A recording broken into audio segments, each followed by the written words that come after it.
सोमवती अमावस्या की कहानी। एक गरीब ब्राह्मण परिवार रहता था जिसमें पति पत्नी के अलावा एक पुत्री भी थी। पुत्री धीरे धीरे बड़ी होने लगी। उस लड़की में समय के साथ साथ सभी स्त्रियोचित गुणों का विकास हो रहा था।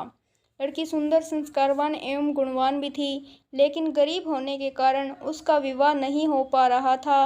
एक दिन ब्राह्मण के घर एक साधु पधारे, जो कि कन्या के सेवा भाव से काफी खुश हुए।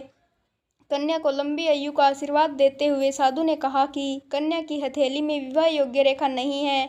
ब्राह्मण दंपति ने साधु से उपाय पूछा कि कन्या ऐसा क्या करे कि उसके हाथ में विवाह योग्य रेखा बन जाए। साधु ने कुछ देर विचार करने के बाद अपनी अंतर्दृष्टि से ध्यान करके बताया कि कुछ दूरी पर एक गांव में सोना नाम की धोबी जाति की एक महिला अपने बेटे और बहू के साथ रहती है, जो कि बहुत ही आचार विचार और संस्कार संपन्न तथा पतिपरायण है। यह कन्या उसकी सेवा करे और वह महिला इसकी शादी में अपने मांग का सिंदूर लगा दे। उसके बाद इस कन्या का विवाह हो तो यह कन्या का वैधव्य मिट जाएगा।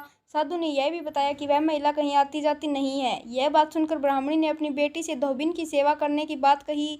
कन्या तड़के ही उठकर सोना धोबिन के घर जाकर सफाई और अन्य सारे काम करके घर वापस आ जाती। सोना धोबिन अपनी बहू से पूछती है कि तुम तो तड़के ही उठकर सारे घर का काम कर लेती हो और पता भी नहीं चलता। बहू ने कहा कि माँ जी, मैंने तो सोचा कि आप ही सुबह उठकर सारे काम खुद ही खत्म कर लेती हो, मैं तो देर से उठती हूँ। इस पर दोनों सास बहू निगरानी करने लगी कि कौन है जो तड़के ही घर का सारा काम करके चला जाता है।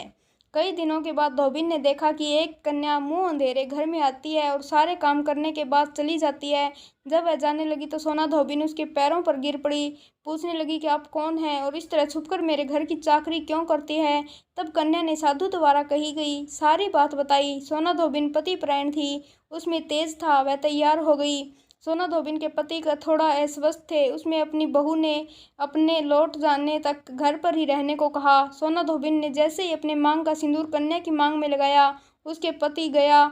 उसे इस बात का पता चल गया। वह घर से निराजल ही चली थी। यह सोचकर ही रास्ते में कहीं पीपल का पेड़ मिलेगा तो उसे भंवरी देकर उसकी परिक्रमा करके ही जल ग्रहण करेगी।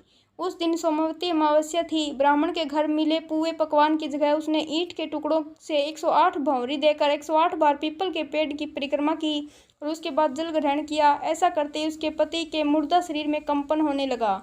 चैनल को लाइक, शेयर और सब्सक्राइब